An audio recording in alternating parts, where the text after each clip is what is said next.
جب انسان 60 برس کا ہو جاتا ہے تو پھر سمجھ لیجئے کہ زندگی اب اپنی آخری ڈھلوان پہ اترنے لگی ہے۔ اب سفر تیز نہیں، آہستہ آہستہ خاموشی سے چلتا ہے۔ اب وہ وقت آتا ہے جب آس پاس کے چہرے کم ہونا شروع ہو جاتے ہیں۔ کچھ چہرے مٹی تلے سو چکے ہوتے ہیں، کچھ اپنی اپنی دنیا میں کھو جاتے ہیں، اور کچھ صرف تصویروں میں ہی رہ جاتے ہیں۔ اب اکیلاپن ساتھ چلتا ہے اور ہمیں یہ سیکھنا ہوتا ہے کہ خاموشی سے جینا بھی ایک ہنر ہے۔ پھر آہستہ آہستہ دنیا کی توجہ بھی ہٹنے لگتی ہے۔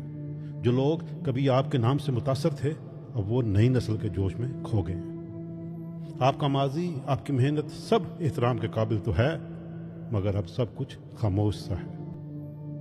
زندگی یہی سکھاتی ہے کہ ہر حالہ مان پڑ جاتا ہے، ہر تالیاں آخر کار رک جاتی ہیں۔ پھر جسم بدلنے لگتا ہے، ہڈیاں جواب دیتی ہیں، یادداشت کمزور ہو جانا شروع ہوتی ہے، اور دل پہلے جیسا مضبوط نہیں رہتا۔ اب تو ہر صبح ایک دعا بن جاتی ہے کہ یا اللہ آج کا دن آسان کرنا، اور ایک دن آپ پھر وہیں لوٹ آتے ہیں جہاں سے یہ سب سفر شروع ہوا تھا، بستر پہ۔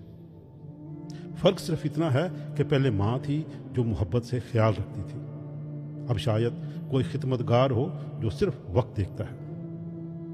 اب یہ وقت عاجزی مانگتا ہے، شکر گزاری مانگتا ہے، اور پھر لوگ بدلتے ہیں، دھوکے بڑھ جاتے ہیں، میٹھے لفظوں میں لپٹے فریب، جھوٹی امیدوں کے نام پہ لوٹ شروع ہو جاتی ہے۔ اب ہوشیار رہنا بہت ضروری ہے، کیونکہ اب دل نرم ہے مگر دنیا نہیں۔ اور سب سے ضروری، اگر آپ کی شریک حیات ابھی زندہ ہیں تو ان کے ساتھ نرمی سے پیش آئیں۔ وہ آپ کی آخری زندگی کی بچت ہے۔ بچے اپنی اپنی دنیا میں مگن ہیں، آخر میں آپ دونوں ہی رہ جاتے ہیں، ایک دوسرے کے سہارے، ایک دوسرے کے آنسو پونچھنے کے لیے۔ تو پھر اس عمر میں مقابلہ مت کیجیے، کسی پہ رو مت ڈالیں، کسی کے فیصلے میں دخل اندازی مت کریں۔ اب یہ وقت لڑنے کا نہیں ہے، یہ وقت سکون سے جینے کا ہے۔ 60 سال کے بعد زندگی ایک دعا کی طرح ہو جاتی ہے، ہلکی، نرم، مگر دل سے نکلنے والی۔ لہٰذا خاموشی سے، نرمی سے قدرت کے راستے پہ چلتے جائیں، کیونکہ رات اب آہستہ آہستہ اتر رہی ہے، اور ہمیں اسے خوف سے نہیں، وقار سے قبول کرنا ہے۔